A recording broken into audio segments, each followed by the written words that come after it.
ನಾಳೆಯ ಬೆಳಕಾದ್ರೆ ಮನೆಯ ಗೃಹ ಪ್ರವೇಶ. ಗೃಹ ಪ್ರವೇಶ ಅಂತ ಹೇಳಿದ್ರೆ ಅದೊಂದು ಜೀವನದ ದೊಡ್ಡ ಸಾಧನೆಯ ಮೆಟ್ಟಿಲು ಹತ್ತಿದಂತೆ. ಇಷ್ಟು ದೊಡ್ಡ ಭೂಮಿಯ ಮೇಲೆ ಒಂದು ತುಂಡು ನನ್ನದು ಎಂದು ಹೇಳಿಕೊಳ್ಳುವ ಹಾಗೆ ಒಂದು ಜಾಗ ಹುಡುಕಿ ಆ ಜಾಗದಲ್ಲಿ ಒಂದು ಮನೆ ಕಟ್ಟುವ ಆಲೋಚನೆ ಮಾಡಿ, ಮನೆ ಅನ್ನುವುದು ಹೀಗೆ ಬರಬೇಕೆಂದು ಆಲೋಚಿಸುತ್ತಾ ಒಂದು ಕೆಲಸವನ್ನ ಮಾಡಿ ಮುಗಿಸುವ ಕೊನೆಯೊಳಗೆ ಅದು ಎಷ್ಟು ಹರಸಾಹಸವನ್ನ ಪಟ್ಟಿರುತ್ತೇವೆ.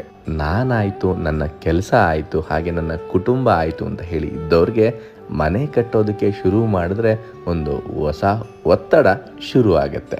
ಸರಿಸುಮಾರು 1.5 ವರ್ಷಗಳ ಕಾಲದ ಶ್ರಮ, ಅದೆಷ್ಟು ನಿದಿರೆ ಇಲ್ಲದ ರಾತ್ರಿಗಳು, ಹಾಗೆ ಕೌಟುಂಬಿಕ ಒತ್ತಡಗಳ ನಡುವೆ ನಾಳೆ ನಾನು ಖುಷಿಯಾಗಿರುತ್ತೇನೆ. ಈ ಕೊನೆಯ ಸಾಲುಗಳು ಸಂಪೂರ್ಣವಾಗಿ ನನ್ನದಲ್ಲ, ನನ್ನನ್ನು ನಂಬಿ ಕೆಲಸ ಕೊಟ್ಟವರ ಮನದಾಳದ ಮಾತುಗಳು.